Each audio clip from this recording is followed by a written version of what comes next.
to another episode of Video Selling Live. I am your host, Chris Bogue, and this is a show about all things video for sales.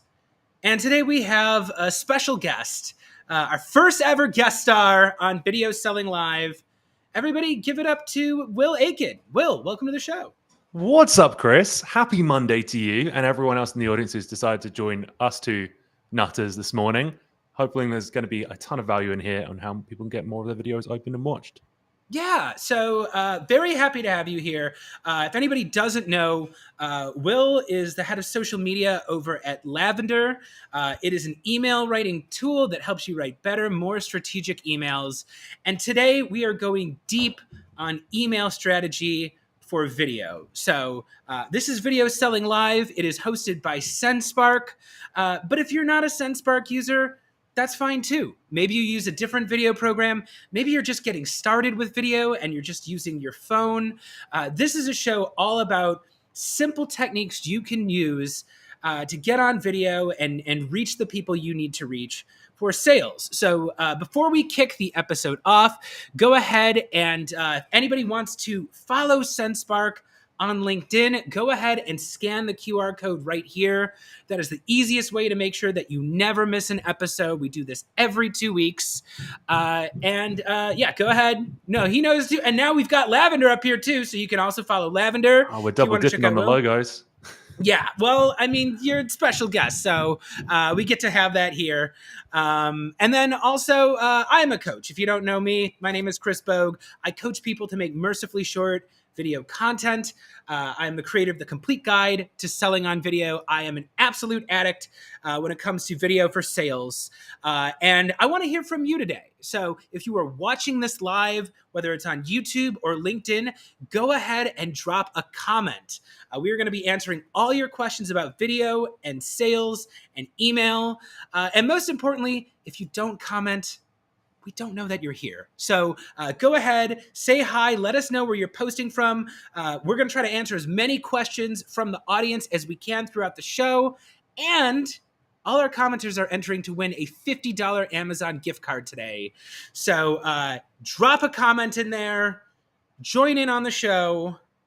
And Will, I think we should start off with today's video breakdown segment. Are you ready for the video breakdown? I'm so ready, Chris. Let's do it.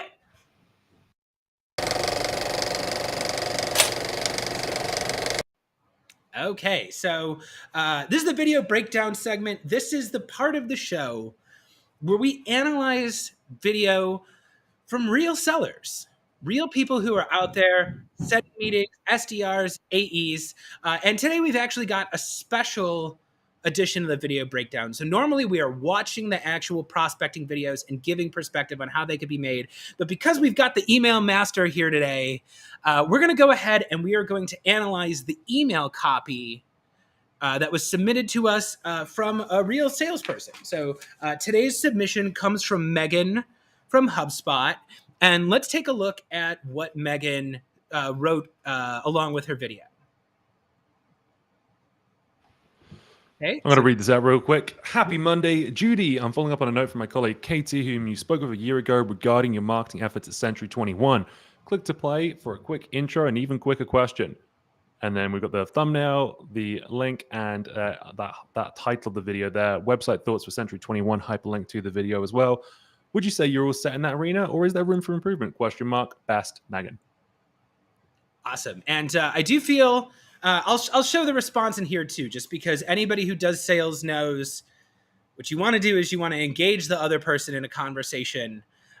You want them to respond to you positively. And this seller actually did get a positive response. You'll love to see it. I'm not surprised. So you could do this here. And yeah, so the subject was re-video C21 website observation. Yep. And she said, Megan, cool email. I like how it was presented. Interesting timing, as we just had a website review by a consulting team, but we didn't discuss the focus you presented. It would be nice to chat with you to hear more about it, but my son is in town for a couple weeks. Will you please circle back around August 28th, maybe to schedule a Zoom meeting? Thanks, Judy. So, oh. Will, what do you think about this week's submission? I really like it, actually.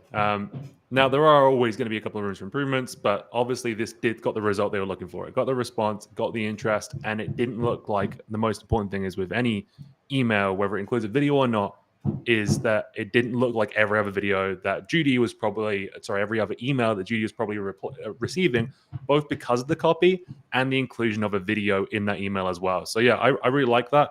See why it worked, see why it got the interest. Have share a couple of potential improvements, but that said, not that they matter because you got the response.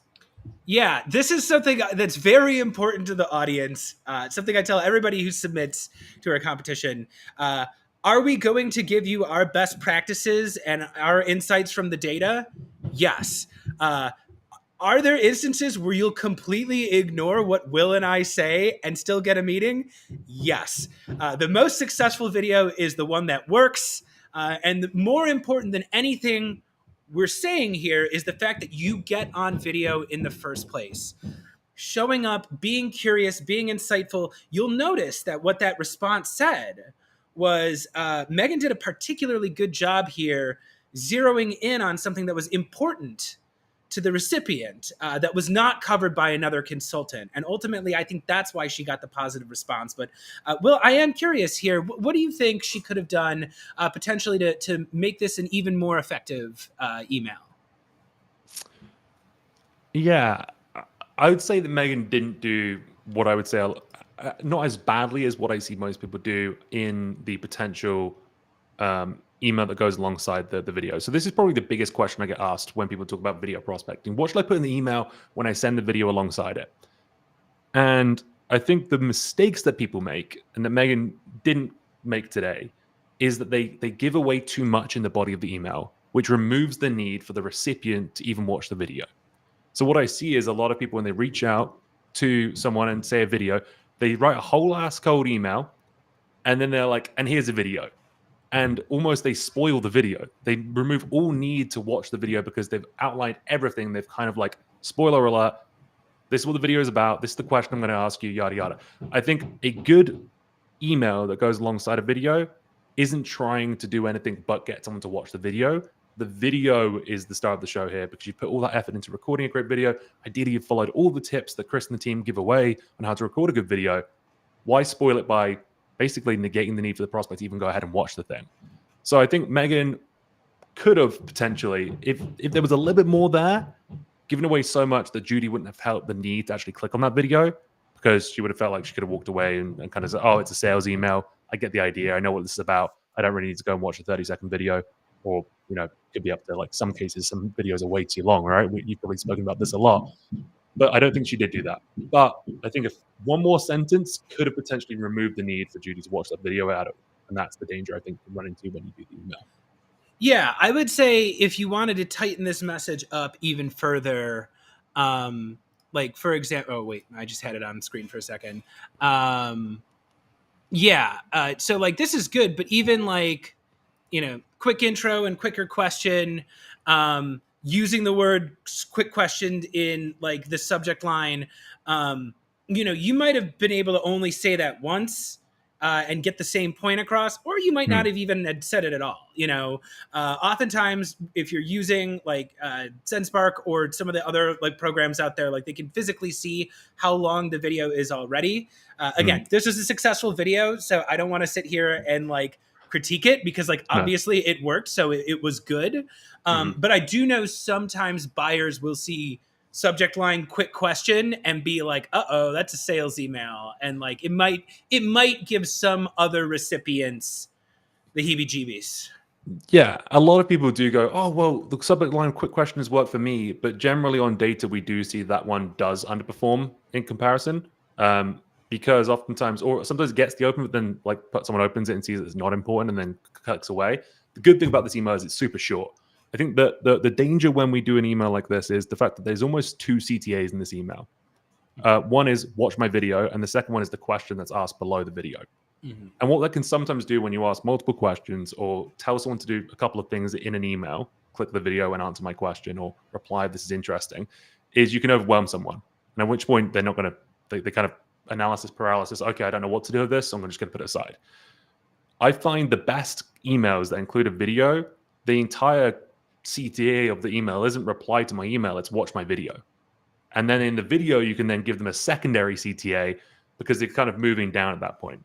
So I think the CTA at the bottom there maybe is probably the part that I would change. The subject line, I would err on the caution of using subject lines that look like other emails, because generally what that's going to do is set off alarm bells in the prospect's mind going, uh-oh, I don't want to be sold to. No one really wants to be sold to.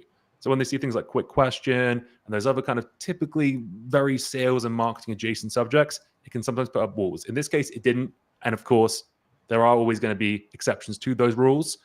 I'm always going to be trying to think of different ways to avoid looking like other prospecting messages they get. Video on its own is a great way to do that. But you also want to make sure that email gets opened in the first place. Otherwise, that video is going to go to total waste. Let's talk about that subject line too, because you can see here the subject line was video C21 website observation. So I may be misreading this, but this might be, this looks like, and I've done this, I used to do this in sales too, where you put the subject line colon, and then your subject line to make it look like the conversation has already begun. What are your thoughts on that, Will? Okay. So typically I would shun that. I'd be like, you do not trick your buyers into opening your email by pretending that you've had a conversation in the past with the RE trick.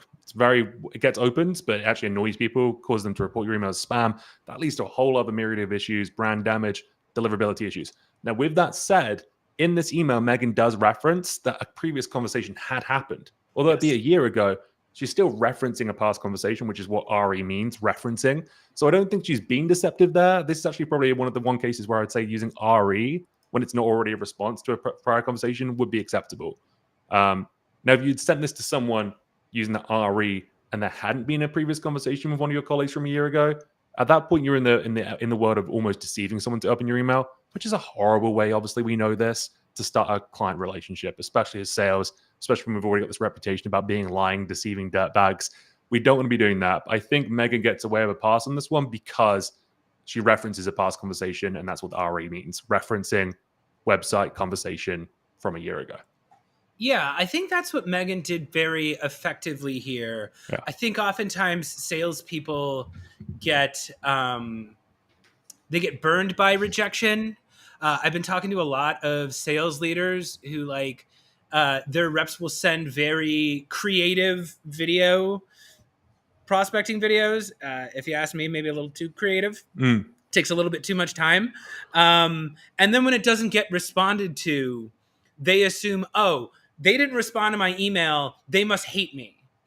They must have interpreted that video the wrong way. Now they get this anxiety about them where they feel like they can't follow up. And I say everything is a gift.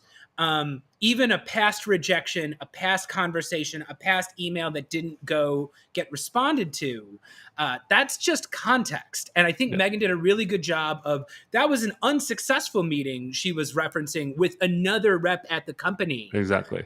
Megan was able to turn that into a point of context that made her actually more relevant and actually got the person to read it. So I thought she was very successful at that. I think that's exactly it. And that's exactly what you're looking for in any prospect messaging, is something that makes it relevant. This is why I'm reaching out. And if you have a reason for reaching out, that makes your message so much more impactful. Like when you have a trigger or an observation, as we like to call it, that says, this is why I think you might find this interesting.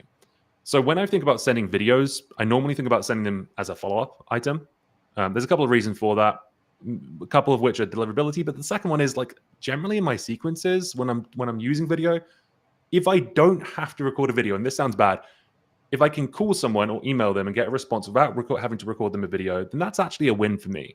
But I will use video as a later way to show up in my sequence in a new way that as a pattern interrupt, like we described earlier, because although we hear about video usage a lot in the SaaS world, to so many people, they probably receive 1 or 2 videos a year. We think it's a lot more common than that actually is. When you get to speak to a VP, I did an interview series of 8 different buyers from 8 different departments a while ago. I asked them, hey, how many videos do you receive? And they were like very rare. And when I get them, I watch them, right? And which is what we love to hear. But in SaaS, because we follow companies like SendSpark, we think, oh, this is this really common thing. But it's not. It's already a pattern interruption.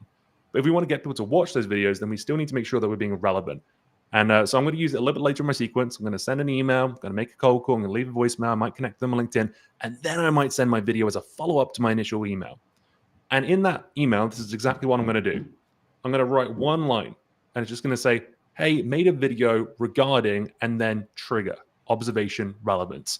So in Megan's case, I would use that video as a follow-up. And I would say, hey, Judy, I made you a video to ask about blank, the conversation that you had with my colleague a year ago about website redesigns. Leave it at that. And then in the video, I can then ask the question that Megan ended up asking in the video. But what I've done by using an observation that's relevant to Judy is I've created intrigue about what the video could contain. And therefore, I'm much more likely to get that click. What we don't want to do is give Judy any reason to not want to watch that video. And the more beyond what I just described that you go into an email, the more reasons you give Judy to go, I don't really need to watch this to know what this is about. It's probably going to be a pitch, right? That is a great point. I want you to hold on to that thought for just that. 1 second, Will. Okay. Megan, thanks again. We are sending you a $50 Amazon gift card. 100%. And this is a great segment to lesson time, Lesson time with Will Aitken. So, Will, you ready for lesson time? I'm so ready for lesson time. Let's do it.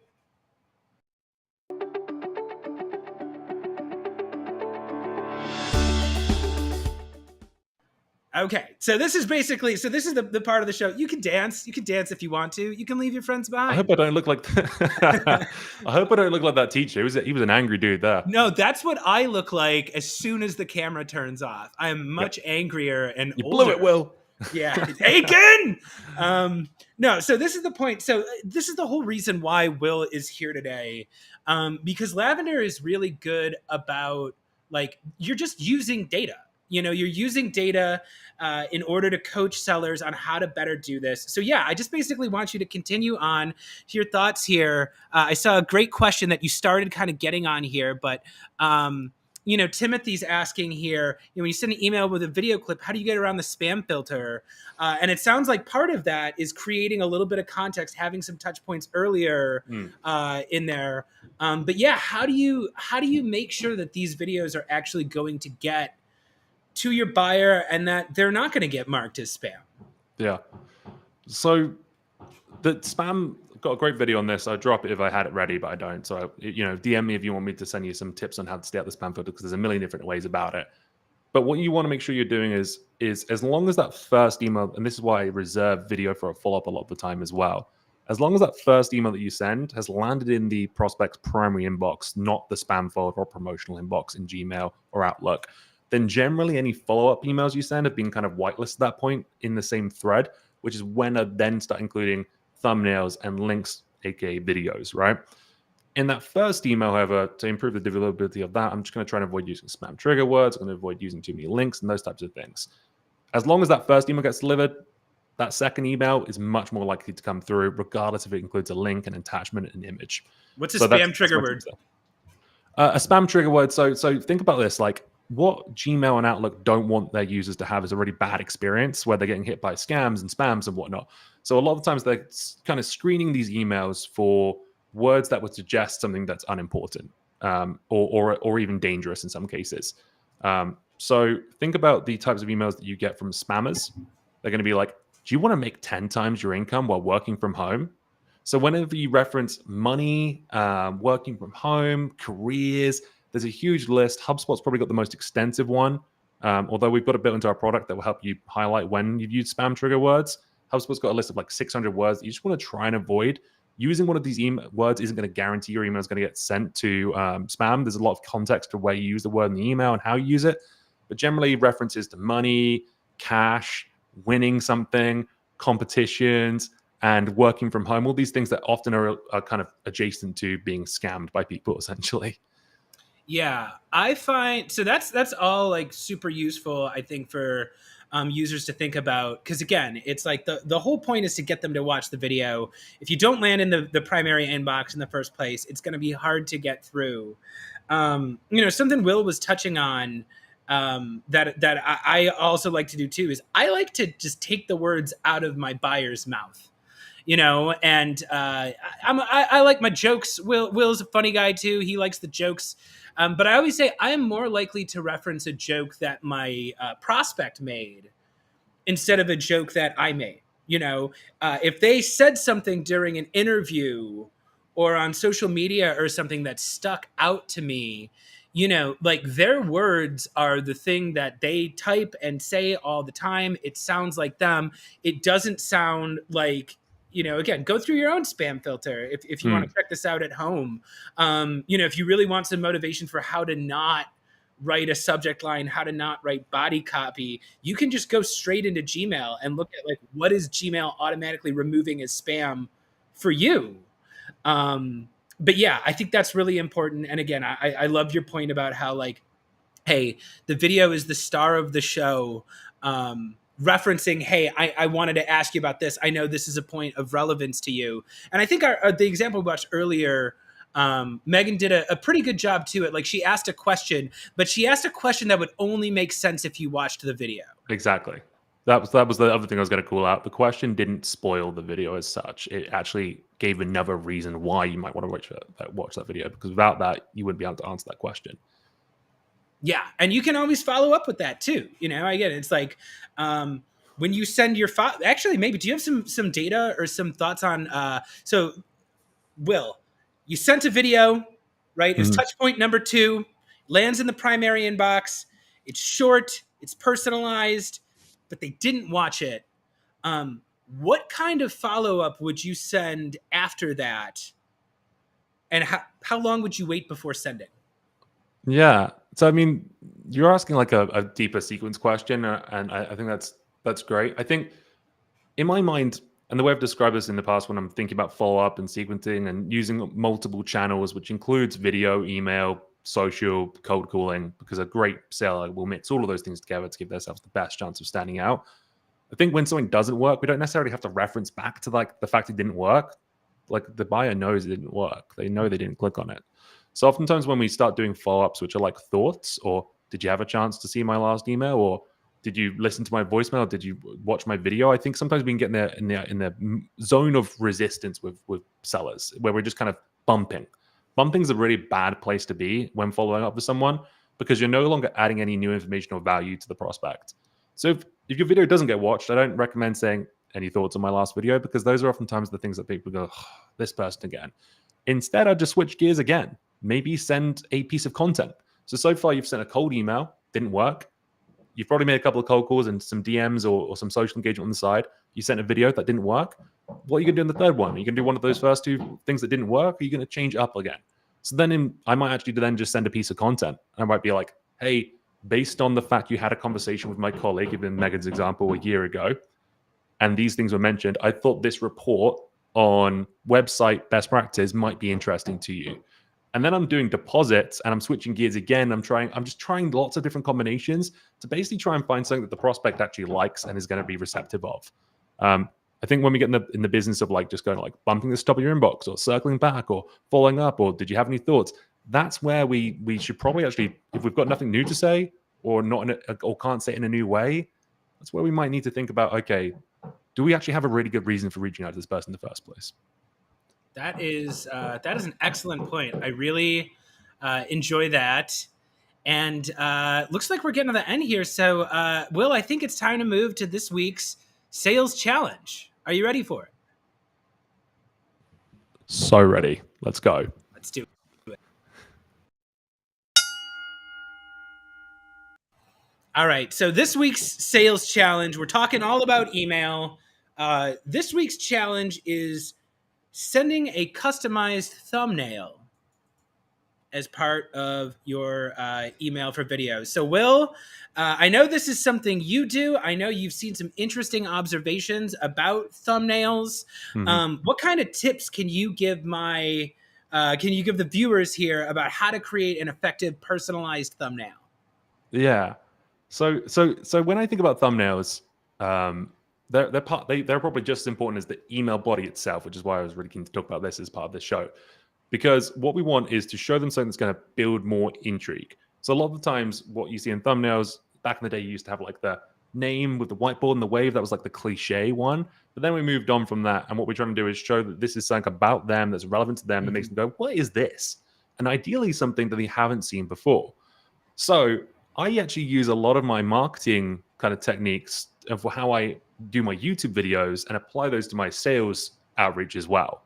So when I talk about YouTube videos, when I go on YouTube, one of the most important things you can do to get your videos watched is have a good thumbnail. So in these cases, I'm gonna share my screen. You should be able to see this in a second now, Chris. See if you can turn that on the left side there. Oh no, have I lost you? Oh yeah, no. Okay, here we go. So when I talk about, why can't I see your thing here on screen? Hang on, it's not letting me share it. I think it's showing up now on mine. So okay, there we go. Yeah. So like YouTube thumbnails, if we can try and create some of that same curiosity that a YouTube thumbnail does in a email video sent to someone, then we're on to winner. Now, a lot of these thumbnails took me hours potentially to design because they're YouTube thumbnails. What you can do is have a really relevant, good working thumbnail and just change out things. So in this case, I could use this as my template. And for every email that I send, let's just go to chrisbogue.com. Let's hope that you're chrisbogue.io will get you to the... Okay, here we go. Oh, yeah. All right. So in this case, what I can do for each of my videos is I can take a screenshot of the prospect's website or their LinkedIn profile or whatever, because that's kind of like a lot of thing that's been working for a lot of people. I can get, once I've got that, I can switch out the background in like just a simple Canva and make it Chris Bogue's website instead of whatever background there is right now. I can have a still image of myself that I use on every single thing. Let me send backwards. And then I can whack on some text that says, question for you, Chris. And I could send that, and I can do that. And as you just saw there, like, this doesn't look as good as it could, but ideally I would have a better template ready. But if I template these, then I can make them happen really quickly and send them a thumbnail that they've never, ever, ever seen before for a sales video. Make that nice and big. I might even make a background for that, like that. And I could send that to Chris. And I'm pretty sure, Chris, you've probably never received a video with a thumbnail that's quite, in this case, I don't like the black by my... Actually, yeah. I actually had a seller this morning send me a picture of Will Aitken going with a laptop. So but not usually. That photo probably isn't the best one. It would probably be a photo of me just waving or something like that. But this style of thumbnail is something that people just don't see as much these days. So if you can do that, you're actually going to, again, stand out and do things that they're not used to seeing and interrupt that pattern. And if you just have a Canva template ready, you can go in and switch the website, the background, and the question, the name really quickly and change the thumbnail of your video. And therefore, it's just going to do that little bit extra of catching their eye and making them go, whoa, this person's made a video just for me. So that's just one thought I had around thumbnails. I don't see a lot of people doing. That is a very successful technique for me. That's awesome. So I'm going to show right now. So if anybody uses SendSpark, it's nice because we have a thumbnail builder built right into there. I'm just going to briefly show this because if you run a sales team, you probably don't have a lot of time to you need a repeatable process. But you can see here, you can add an animated GIF in there. It's got a little bit of movement. I do a little subtle kind of pointing to the screen. And in this case, I'd be like, maybe I'll be like, wondering about your video selling live episode. And you can even customize it. We've even got like a logo search built in here. So if I type in, they've got lavender. So I can just throw your logo right there on the screen. I feel like this is kind of cheating because this is like really easy. Yeah. But again, as you said, Will, not a lot of people are doing video selling. Every seller I talk to, they think that everybody and their grandmother is out there making 5 videos every day. Nope. And I've surveyed hundreds of sales teams, even the ones that pay for video subscriptions. And most sellers are sending fewer than 5 custom videos per month. So really taking a little bit of time to add a little bit of personalization, add something relevant to the recipient in the thumbnail. These little things that maybe take you 1 or 2 minutes might be the difference between you hitting your quota this month or not. Yeah, exactly. And I saw there was tons of questions in the chat and we are at time. Otherwise I'll just quickly fire through them, but I'll try and respond to these afterwards, or you can hit me up in my DMs if you have any further questions, but happy to elaborate on the stuff that works for me when it comes to video. I think everyone should be doing video if they can. I hate that people write off so quickly. They send 3 videos and they're like, oh, well, it didn't work, did it? you make 3 cold calls or send 3 cold emails and said it doesn't work, you'd be laughed out of the room. So I think you do need to give it a really good shot, get some repetition in there if you want to see success from videos, while following some of the best practices that folks like Chris and myself share as well. Yeah, well, I think that is a great point to end it on. Will, thanks for coming out. A couple of things here. One, this is the part where I do a shameless plug. If anybody is looking to get more video out there, I am a video coach. I teach video prospecting to sales teams as well as to individuals and founders. So if you want to get deep on video strategy, I cover everything. I also have a course called The Complete Guide to Selling on Video. You can buy that at chrisbogue.io or scan that QR code if you're interested in meeting with me. Once again, Lavender is over here. You can go check out Lavender for your team if you want to write better emails or if you want to follow some of Will's hilarious content. And Will, are you ready to announce the winner of today's $50 gift card giveaway from the comments? Do I just choose someone in the comments and say they get $50? Oh, well, I already chose them while you were searching, but you could just say yeah, and I'll announce who it is. Okay, yeah, I'm so ready. Sorry, I thought you were putting it on me to choose a winner. I can't wait to hear who won. All right, well, it's Jake Hay. Jake Hay, you did it. Thanks for participating in today's show. We're going to be sending you a $50 Amazon gift card. Also, thanks to Megan, forgot your last, Megan Scott from HubSpot for your fantastic email and video. Thank you. And thank you to everybody in the audience who joined us today. We're so happy to come here. One more time, Will Aitken, thank you so much for coming out, man. Loved having you on the show. Always a pleasure, Chris. Never a chore.